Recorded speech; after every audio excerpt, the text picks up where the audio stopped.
Assalamualaikum warahmatullahi wabarakatuh. Alhamdulillahirabbil alamin.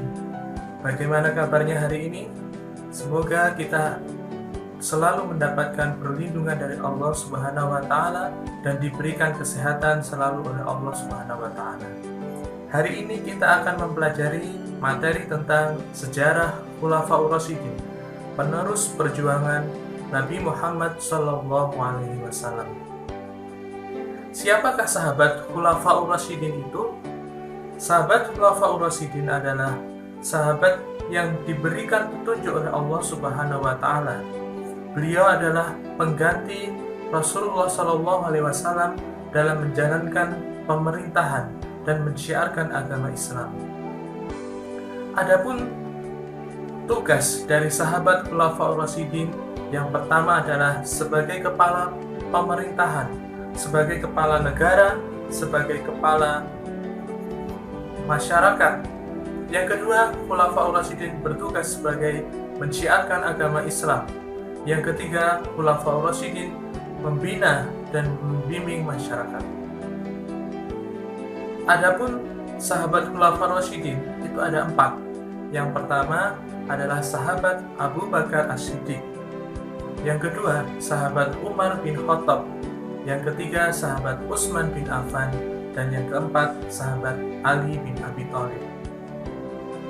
Kita bahas sahabat yang pertama, yakni sahabat Abu Bakar As-Siddiq.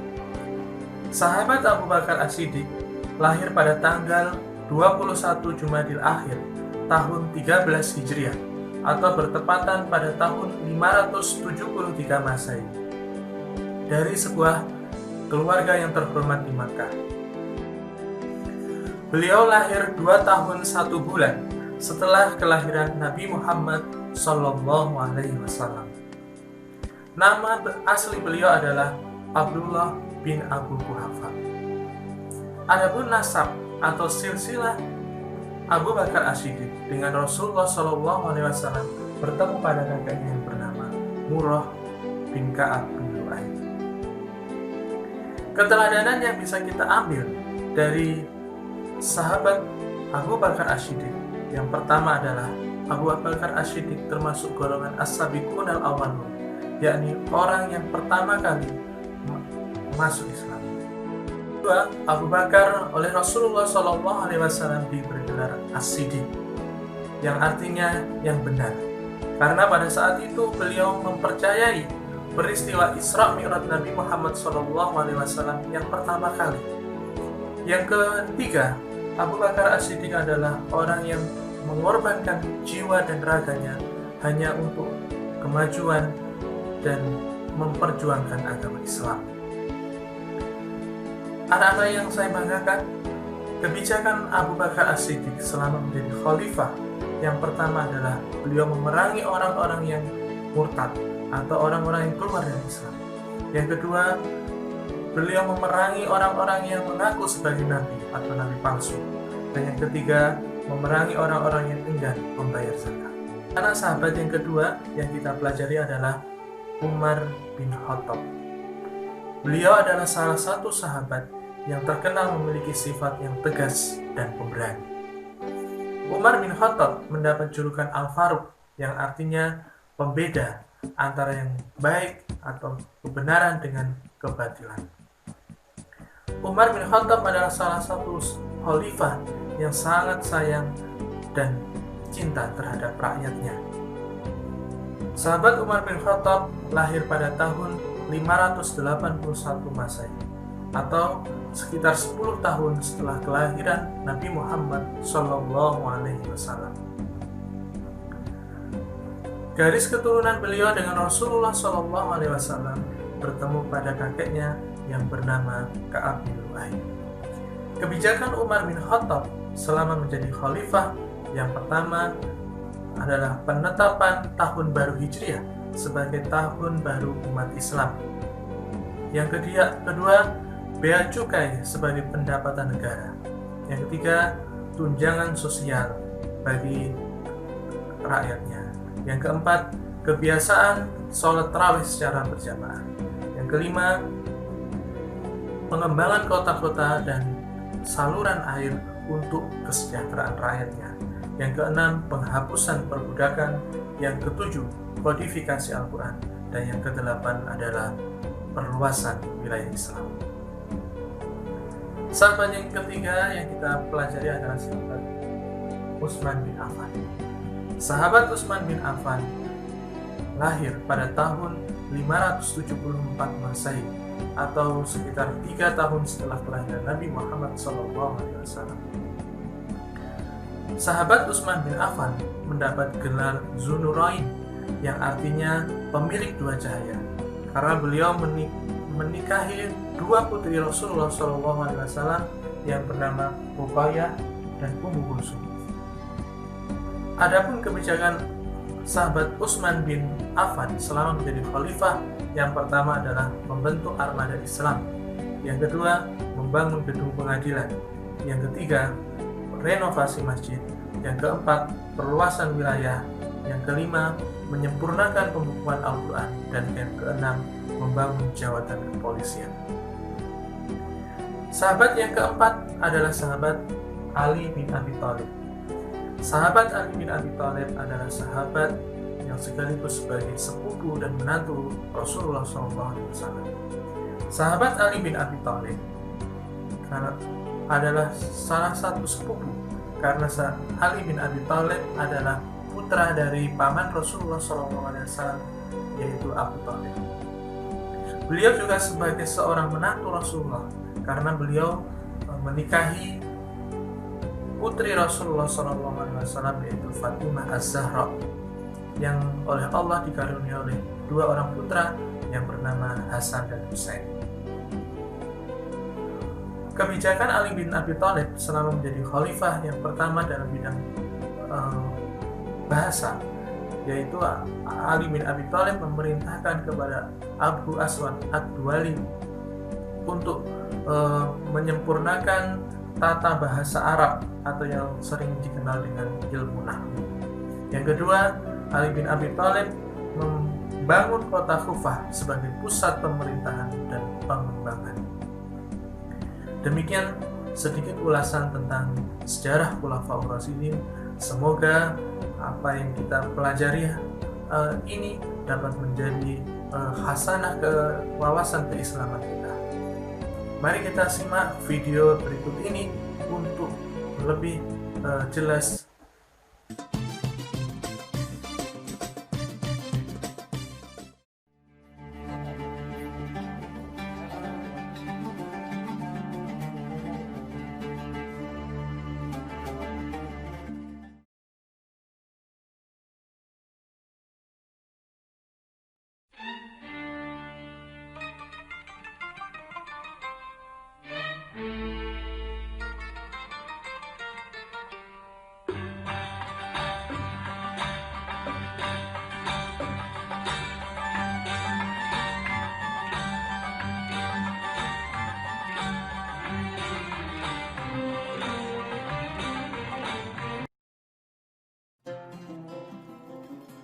Pada suatu pagi, keadaan kota Mekah mencekam setelah dilakukan kekerasan dan pelanggaran bagi umat muslim oleh kaum Quraisy untuk umat muslim beribadah dan menjalankan ibadahnya dalam sehari-hari.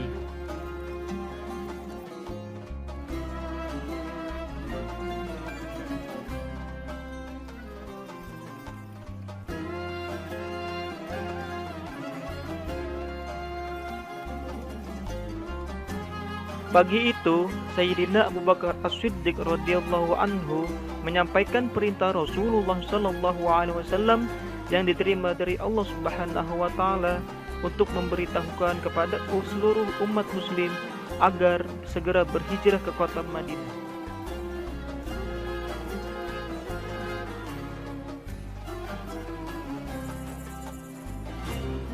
Maka segeralah umat muslim melakukan perjalanan ke kota Madinah secara diam-diam.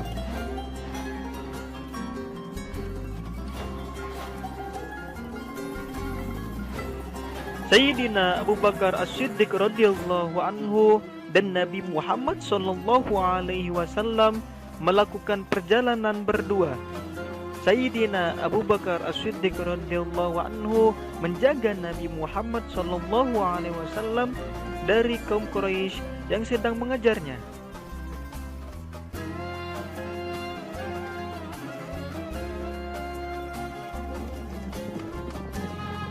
Kaum Quraisy mengejar dengan menaiki untanya untuk mencelakakan Nabi Muhammad sallallahu alaihi wasallam dan Sayyidina Abu Bakar As-Siddiq radhiyallahu anhu.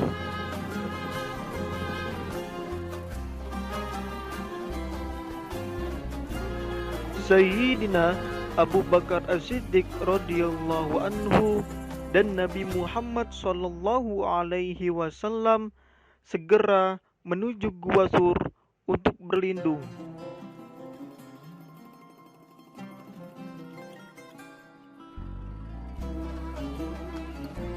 Sayyidina Abu Bakar As-Siddiq radhiyallahu anhu kemudian turun bersama Nabi Muhammad sallallahu alaihi wasallam dan masuk ke dalam Gua Sur.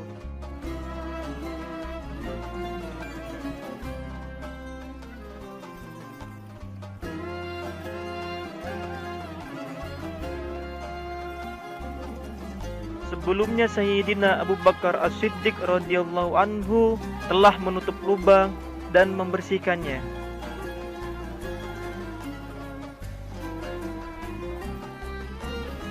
Kemudian Nabi Muhammad sallallahu alaihi wasallam tertidur di pangkuan Sayyidina Abu Bakar As-Siddiq radhiyallahu anhu. Terlihat seekor ular di lubang yang belum tertutup. Dengan cepat Sayyidina Abu Bakar As-Siddiq menutup lubang tersebut dengan tangannya.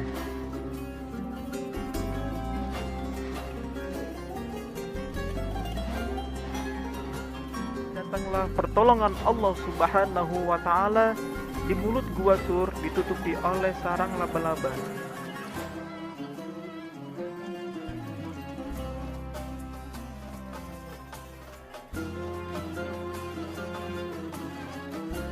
Nabi Muhammad sallallahu alaihi wasallam melanjutkan perjalanan yang ditemani oleh sahabatnya Sayyidina Abu Bakar As-Siddiq radhiyallahu anhu yang terus menjaga dan menemaninya di sepanjang perjalanan.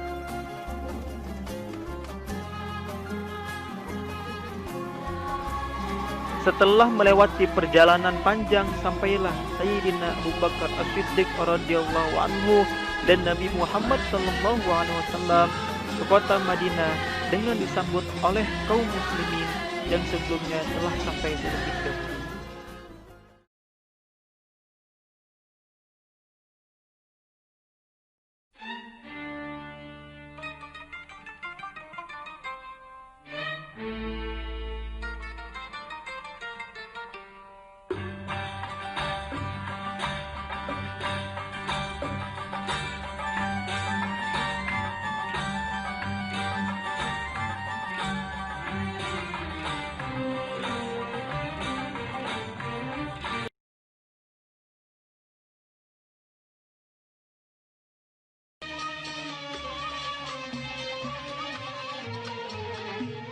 Sayyidina Umar bin Khattab radhiyallahu anhu menuju rumah yang di dalamnya terdapat Nabi Muhammad sallallahu alaihi wasallam dan para sahabatnya.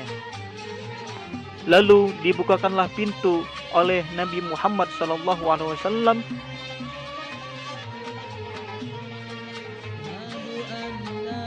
Sayyidina Umar bin Khattab radhiyallahu anhu mengucapkan 2 kalimat syahadat untuk menerima Islam sebagai agamanya di hadapan Nabi Muhammad sallallahu alaihi wasallam dan para sahabatnya.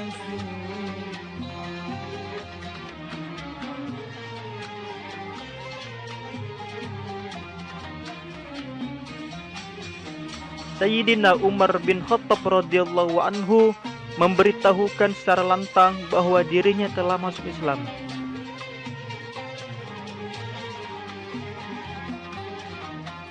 Sayyidina Umar bin Khattab radhiyallahu anhu menyampaikan bahwa Islam adalah agama yang benar.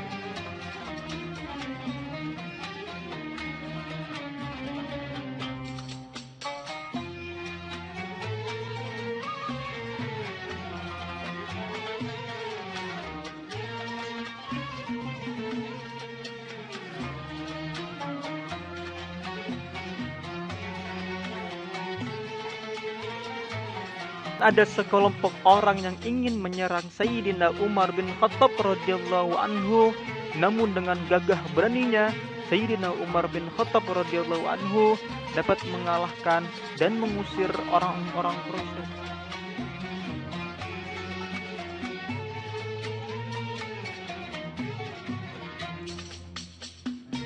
Sayyidina Umar dengan keberaniannya terus-menerus berdakwah di sekeliling Ka'bah tanpa ada satu orang pun yang berani untuk melarangnya berdakwah, mengajarkan Islam kepada semua manusia untuk beriman kepada Allah dan Nabi-Nya.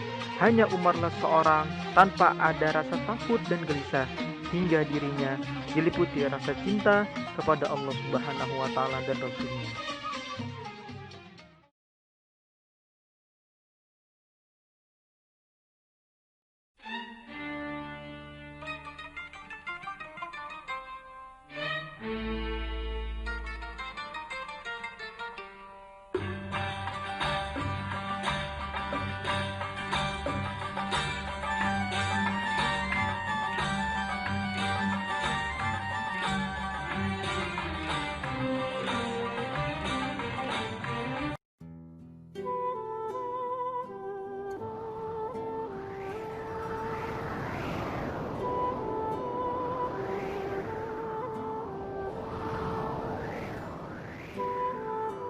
Di suatu hari, umat muslim sudah sangat kelaparan dan kehausan karena sedang dilanda musim, yaitu kemarau berkepanjangan.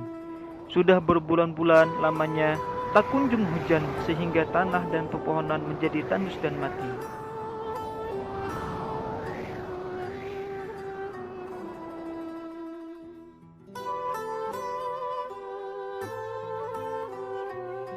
Mendengar berita bahwa umat muslim sedang dilanda musibah kekeringan dan kelaparan, Sayyidina Utsman bin Affan radhiyallahu anhu mengirimkan 100 ekor unta beserta perbekalan makanan dan selimut untuk umat muslim.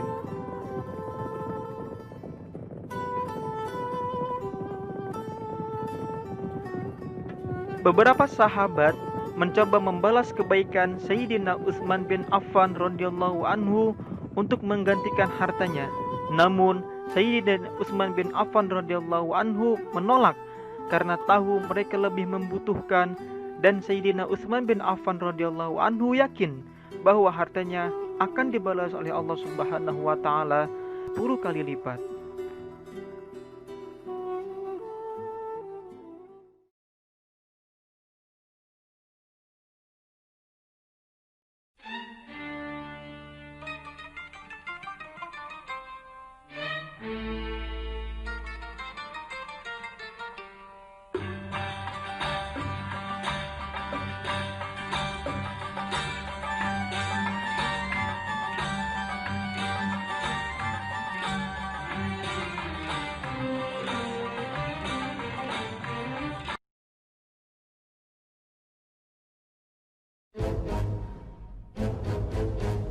Sayyidina Ali bin Abi Thalib radhiyallahu anhu mendapat bendera dari Nabi Muhammad SAW yang bertanda bahwa akan memerangi perang dan dapat mengalahkan kaum Yahudi yang saat itu terkenal dengan benteng yang kuat dan kokoh.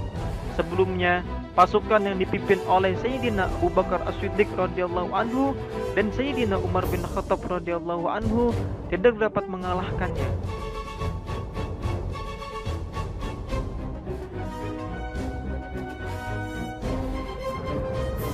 Tibalah pasukan Sayyidina Ali bin Abi Thalib radhiyallahu anhu yang gagah dan kuat di medan perang. Pasukan Yahudi sudah bersiaga di dalam benteng.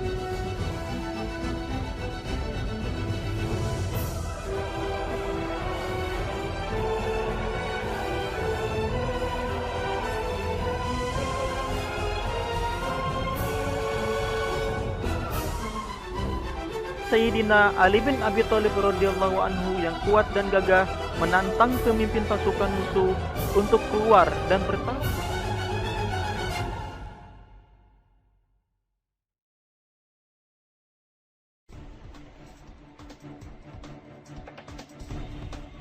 pemimpin pasukan musuh keluar untuk menghadapi tantangan Sayyidina Ali bin Abi Thalib radhiyallahu anhu.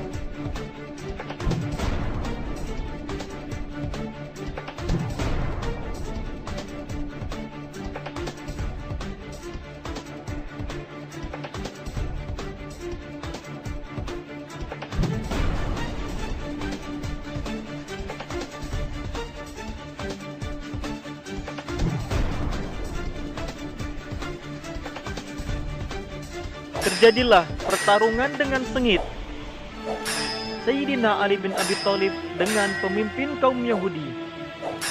Sayyidina Ali bin Abi Thalib radhiyallahu anhu memenangkan pertarungan.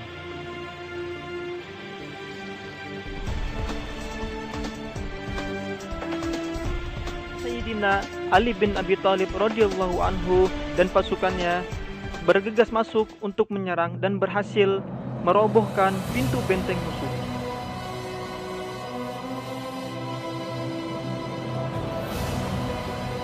Sayyidina Ali bin Abi Thalib radhiyallahu anhu dan pasukannya berhasil memenangkan peperangan dan dapat menguasai benteng musuh dengan cepat.